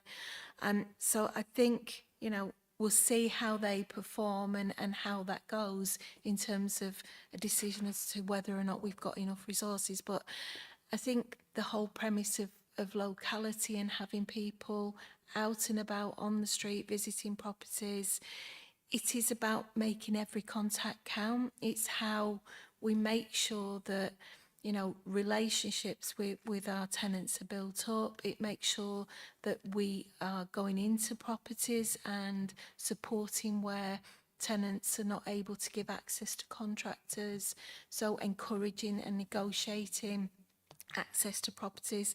So I think in terms of resources, we'll see how we go and how that works out and look at workloads as part of that. In terms of, you know, additional staff for management of contracts, I think the contracts that, well, the big contract that we're tendering at the minute, it's picked up all of the issues that we've seen as managers of the service since it's come back in-house in terms and tried to design those issues out as part of the retendering process. We have got a team, and it is about how you cascade the information on contract performance to all those officers that are having that touch point contact with residents and in properties and in communal areas. So it's about making sure people are aware of the contract, and we've got as many people who are out and about in the loop and understanding the contract and what's expected. So we've got that wider monitoring, and we've always got our eye on the ball with that. I mean, in terms of the HRA budget is tight. We are looking at it at the minute. We are looking at sort of future planning, prioritisation of spend. So, yeah, it's something that we're proactively trying to manage the current budget, but plan more proactively for the future. So things like the stock condition surveys, once we've got that data, we can make informed decisions of, is it worth investing in this stock? Is it worth bringing contracts together to get better value and doing jobs together, so we're not, getting one contractor in to do a roof here, another in to do soffits at a different time, and they're all paying out separate money for scaffolds. So it's about how we do things smarter and more effectively and more targeted. Thank you. I think it's looking at efficiency. I mean, it's not a bad thing to become more efficient and more streamlined. It brings the number of days that a void is marked down as void down. I think, would you like to come in, Robin? Thanks, Alistair. So, of course, RAC is now coming up as a big issue as well as asbestos, but I wanted to know about commercial properties as well. We've talked a lot about residential, and I was wondering, well, are we looking into commercial properties as well now? This is on RAC. Yeah, we are. So we're just about to, well, in fact, we're out to tender now for a contract to get a surveyor in to come and look at those properties that we've identified that we think are at risk of RAC. So it's to come in, first of all, to identify whether we've got it, what condition it is in, and to make recommendations on remedial actions. And that's on our housing and our commercial stock. And when do we think we might get this contractor in? It's out to tender now, probably be out for 2 weeks. So we get responses back, we evaluate. So hopefully by Christmas we'll have someone in place working on it. Okay, thank you. Thank you, everybody, and thank you, officers. I think it's a really interesting debate, and we've covered a lot. I think the takeaways from that is you're going to be circulating a document regarding asbestos that came to the subcommittee through members, and through Elizabeth, you said you would look into, was it bedroom tax, a piece of work on that. But I think it's a really interesting debate. I think every void we know affects a family. A family could be in that property, or a person could be in that property. And also, as an aside, I did some rough working out, and it's about £667 lost every single day to the council, lost revenue. So I think it's really important to get that void list down and improve the quality of the buildings at the same time. Final word, Dan. Just a quickie, Chair. Obviously, you've mentioned those two items, but Robin's point was a good one. Perhaps an update on the rack situation and the person in place next time would be helpful. Great, thank you for the nudge. If we can note that also. So this is item 10, and do we note this by general assent? Great, thank you. We move on to item 11. East Kent Audit Partnership Internal Quarterly Audit Report, and this is to consider, I think, Chris, are you coming to speak on this again? Thank you. Okay. Thank you, Chair.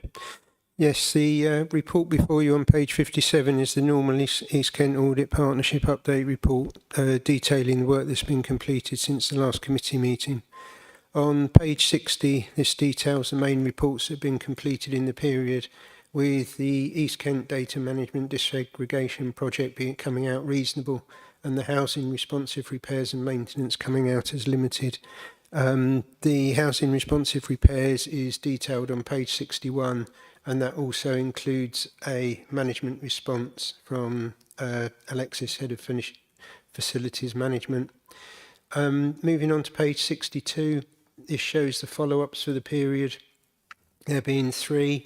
The 2 main ones to note being Whitstable South Quay Shed has gone from reasonable limited up to reasonable, and the Housing Capital Programme is still at reasonable limited, and that's primarily to do with the stock condition surveys, which is already well known. Moving on to page 64, this shows the high risk recommendations that have not been fully implemented at this time, so it just gives you an idea of what's going on with those. 1 on climate change and 2 on the Housing Capital Programme.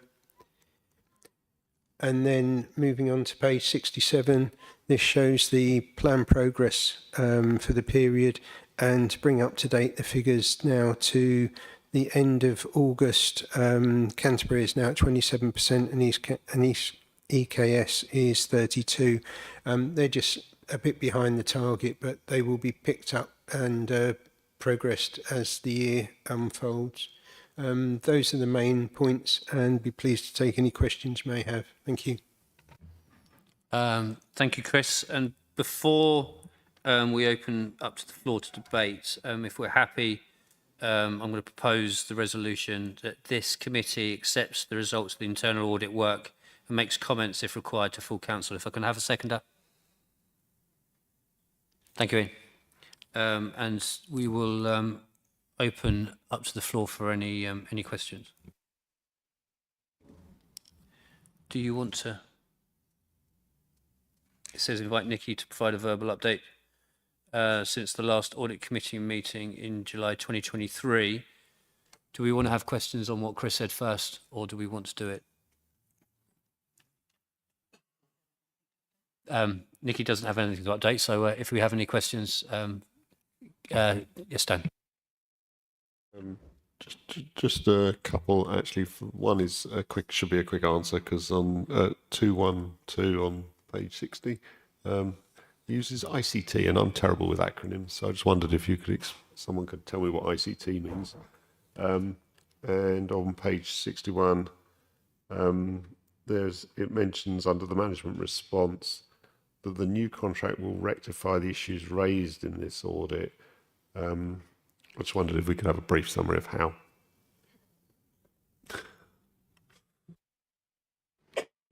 Chair, apologies for the acronym. It's Information Computer Technology, just a general ICT one.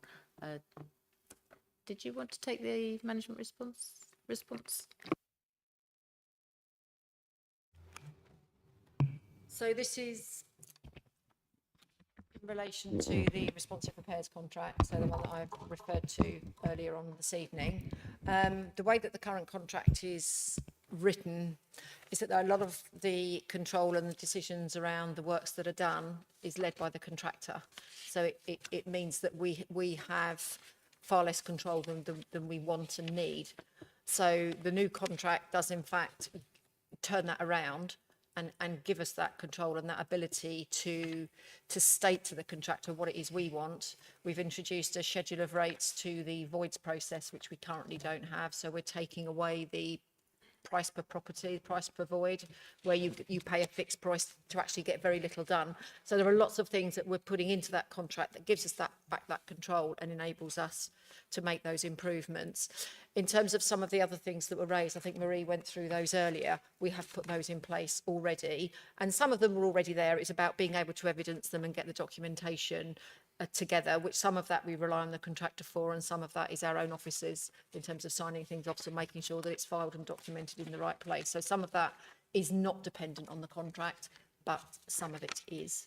And I think the contract will make a big difference. As Marie said, it does require us to change how we work internally, particularly with our technical locality team, so the clerks of works and the surveyors. So there'll be work around the implementation and the mobilisation of that contract that will be quite intensive next year to make sure that these things actually do bed in. Thank you, Chair. Just as a sort of something to think about on that one, then there may actually be an insurance implication from what you're stating, where if a void is the works are being managed and controlled and accessed by the contractor solely, then their public liability insurance would be the one that would come into play should something go wrong. If there is oversight by council officers and it's a more direct management approach, and in that's also written into the contract, there may be implications where it falls to the council's insurance, not to the contractor's insurance. So it may be something to look at and see where the boundaries should be set when you go down that line, because it could potentially, certainly with some contractors, lead to claims. Thank you. Thank you, Dan.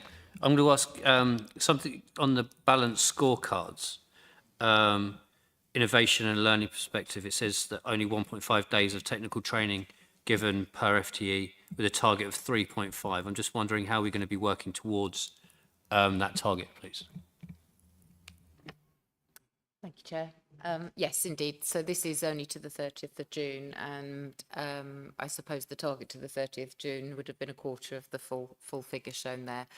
So as the year unfolds, the team will be undertaking any mandatory e-learning that they need to do in terms of keeping up to date, and of course technical continued professional development for the internal audit side. In actual fact, East Kent Audit this year are the organisers of the Kent Audit Group Conference. So we have a training day. We call it a conference, but it's a training day for the auditors of Kent, and we all come together and do some networking and have some formal sessions. So that you'll see after the next quarter, that figure will go up because we'll have all attended that day. But yes, in terms of our appraisal process and our learning needs, they're all identified as you would expect, and the team undertake that training. Thank you. Okay, thank you for that. Do we have anything, other questions from the floor? Dan wants to put his hand up, but no, he's gone all shy. Right, so we are, I'm proposing that this committee accepts the results of the internal audit work and makes comments if required. Full council has been seconded by Ian. I think we need to have a recorded vote on this.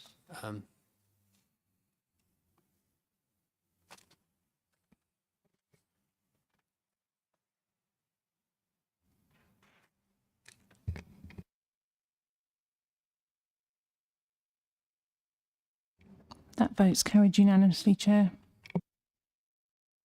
Thank you, committee. So we now go on to item 12, quarterly Treasury Management Report. This is to note, and we have Nikki to speak on this. Oksana will be Oksana. presenting this. My apologies. That's fine. I keep looking in the wrong direction. Hello, Oksana. Thank you, Chair.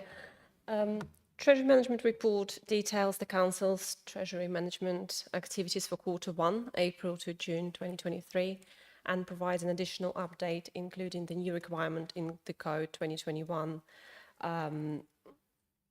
mandatory from 1st of April of quarter reporting of the Treasury Management Prudential Indicators. So you do normally see this twice a year, but the new requirements are to report quarterly. The report contains an economic outlook and update from our Treasury advisors.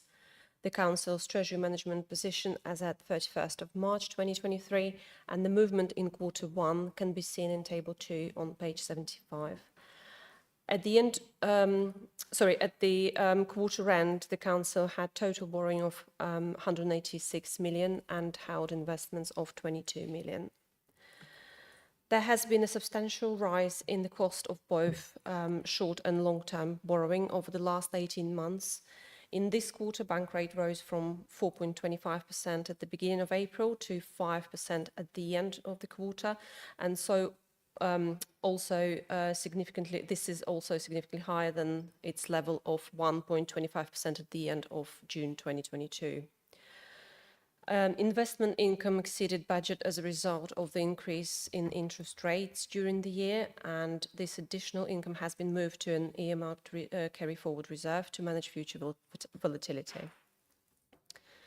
The authority holds 73 million of investments in Whitefriars Development Unit Trust, which has generated annual income of 6.2 million for the Council by the end of March 2023. The income profile continues to be impacted by the economic climate, with rental payments not being received as originally budgeted, and work is ongoing with the asset management team to maximize the use of this property space. To give Councillors assurance, all Treasury Management activities complied fully with the CIPFA Code of Practice and the approved Treasury Management Strategy, and details of specific limits and Treasury Management indicators can be found in the tables on pages 78 to 80 of the report. Thank you. Thank you, Oksana. You've been waiting very patiently, so sorry for not bringing you in sooner. So do we have any questions on the quarterly Treasury Management Report? Silence. I have one. Surprise. My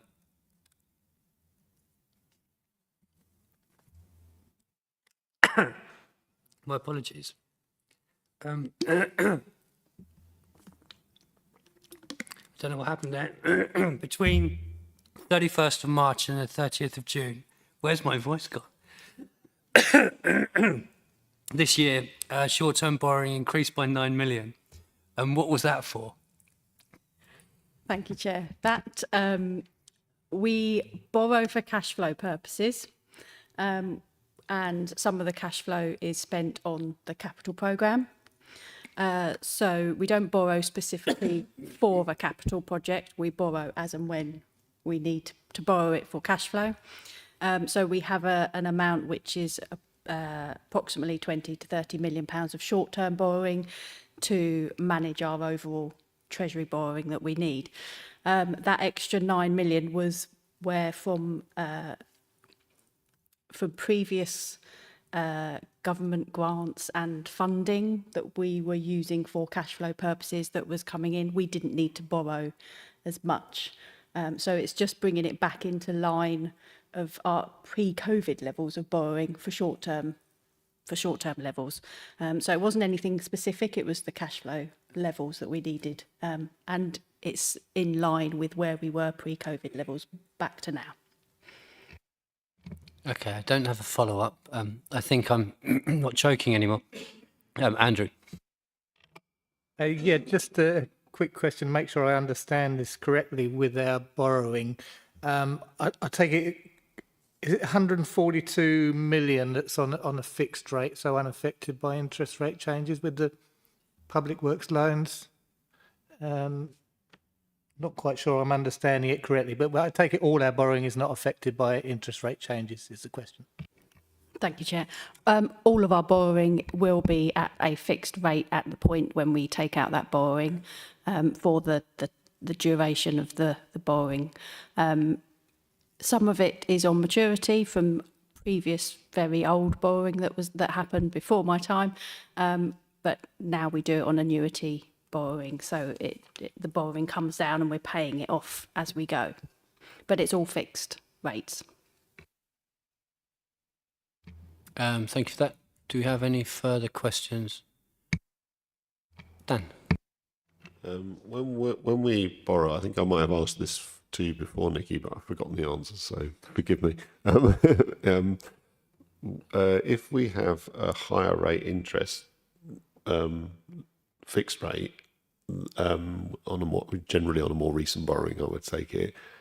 Is there within that loan period the opportunity to pay that down faster, so it brings it down as a cost over the midterm for the council?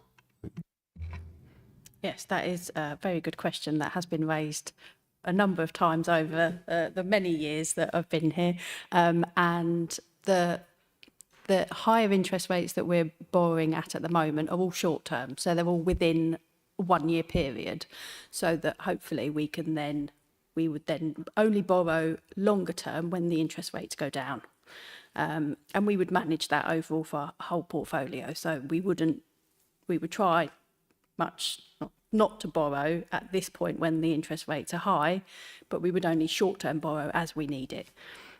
But the refinancing has been looked at a number of times and advised by our Treasury advisors, and it actually costs more because you have to pay back, and then there's penalties. You have to pay back the interest that you would pay plus the principal, plus there's a penalty.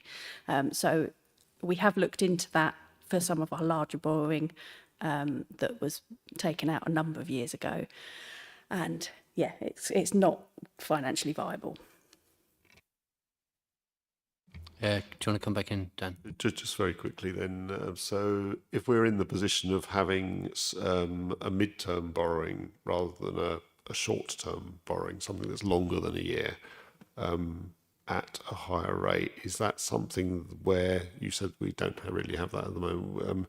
Is that something where we would have the potential to build a faster repayment structure into the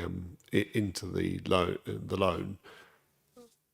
In order to reduce those longer term ones with a higher rate and maintain the older borrowings for their normal term, their normal life term, so that you shift the finance payments. You get where I'm going with this thing. Shifting the finance payments to pay down the higher rate ones faster. Same question as I asked before, really, but it's just not on the case of ones where we've got the short-term 1 year loans, but in the case of ones which are longer, because I think there's probably more flexibility in such deals to allow repayments without penalties than there is in the short-term ones where penalties normally do accrue. Thanks. Thank you, Chair. No, I meant the longer term ones. They're the ones that they do have the high penalties and the costs associated with them. The short term borrowings that we do, we wouldn't need to refinance them, and we don't do anything that's in the midterm, but we are managing the portfolio as a whole, and take advice from our Treasury advisors if there are any other opportunities to reduce our costs and reduce our borrowing. But it's the longer, older term ones that cost more to try and refinance early. So we have to pay them off, and then when they become mature, then we'll be able to be in a position to refinance at a lower rate.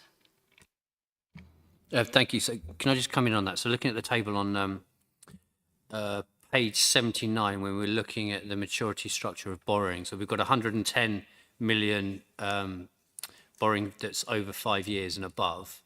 Within the next 12 months, we've got 25.4 million. And then between 12 months and 24 months, we've got 15.7 million. So there is enough resources to pay off those without refinancing, because obviously the interest rates aren't very favourable at the moment. So what's the policy on that, please? Thank you. Thank you, Chair. And this table, the maturity structure of borrowing, I remember looking at this and thinking it's a confusing table, because it's not that we are repaying all of those monies within, we're not repaying 30, 40, 70 million pounds within the next 2 years. It's just how this is structured about what I can't explain it now, but I remember looking at this thinking this is not giving the right information. I can't remember if you can remember. So would it be better in other Treasury Management reports for other local authorities, there's a bar graph of your maturing forecast. Maybe it would be better for when the certain loans year on year, so that can give us an overview, a temporal picture of when these loans are going to be paid off. So I think that's the important side that we need to look at for our Treasury Management. When's the storm coming? Yes, exactly that. We have the thing is, this is a new report that has got standard tables that we have only just putting into these tables and into this information for you. So yeah, we can tweak this so that it's more relevant and include when loans are going to be maturity, which the first one is not until 2034, if I recall, which is only £1 million, and then it's 2043 or 48 is the next one. So they're quite far off, which is why this table, how we've been given this from SIPFA as guidance of what we need to present to you, I did feel like it was very confusing at the time. So yes, we can relook at that and present it in a different way, and I can add some more commentary to this so that I can understand the table when I come to talk about it. Thank you. Yeah, I think I wasn't the only one that looked at that and thought, oh dear. I'm glad we're not paying back £1 million for over quite a few years. Do we have any further questions on this? So I think, yes, I mean, we'll revisit the report and look at how we can present it differently to make it a little bit user-friendly. So this is to note by general assent. Agreed. Thank you. And thank you for sitting patiently, Oksana.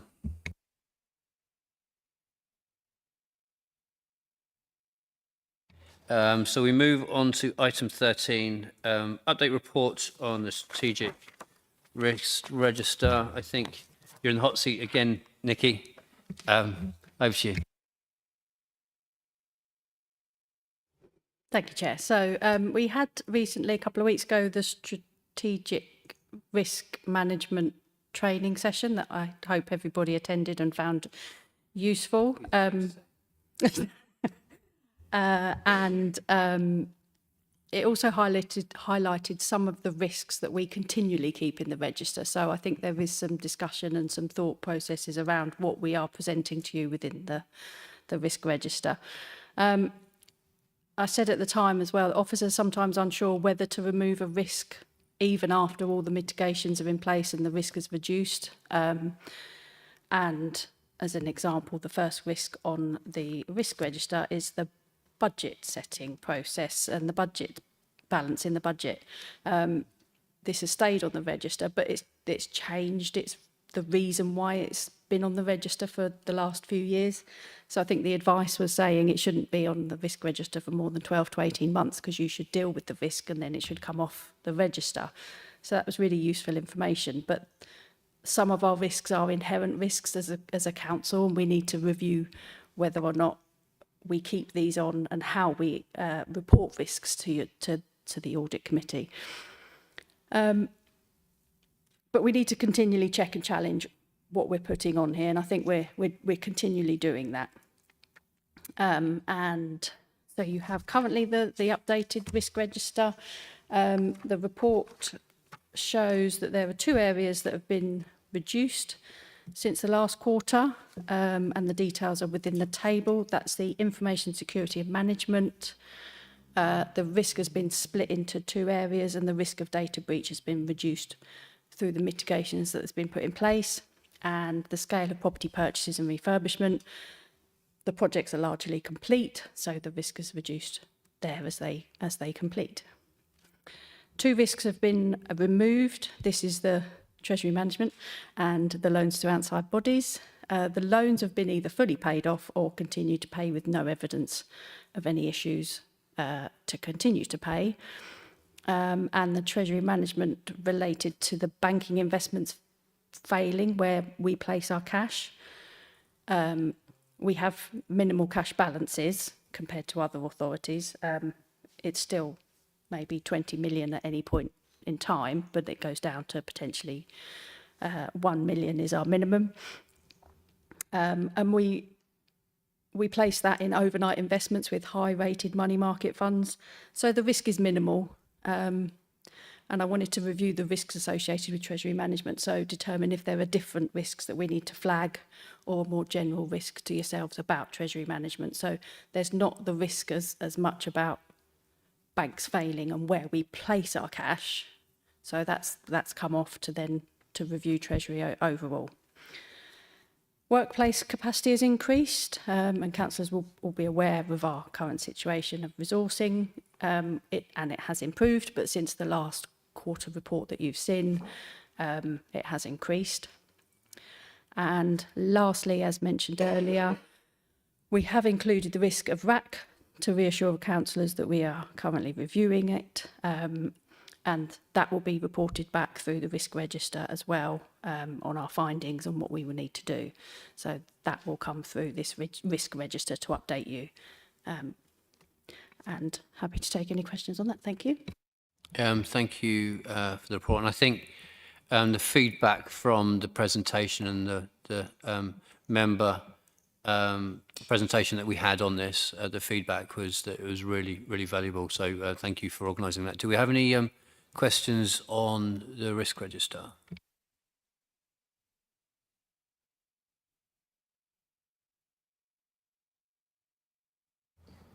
There's a silence. I'm sure when this comes back in future meetings, we will have more to ask you, but you've been let off the hook. Thank you very much. So thank you for that. Let's move to we need to agree that by general assent. Sorry, I'm getting ahead of myself. Do we agree this? Agreed. Thank you. Let's move to item 14, Regulation of Investigatory Powers Act 2000. This is to note. Nikki again. Nothing to report. Thank you. Nothing to report. I think we don't have anything to question on that if there's nothing to report. So to note by general assent. Agreed. Item 15 is the date of the next meeting, 7 p.m. Wednesday, the 24th of January, 2024. 16, any other urgent business to be dealt with in public? No. And we don't have nothing to restrict and anything in private. So 10 minutes past 9, I think we did Would you like to interrupt? Just to say thank you very much to the officers. I think it's been a very good meeting and well worthwhile. Yeah, you beat me to it. I was just going to say thank you for everybody that attended. More officers than members. So that's we always get quite worried when a lot of officers, it's really good that you turn up, but we're kind of like, we need to come armed with lots of questions to justify you being here. So thank you very much, members and officers. We're not going to see each other in this committee until next year. So Merry Christmas, Happy New Year. And I'll close the meeting.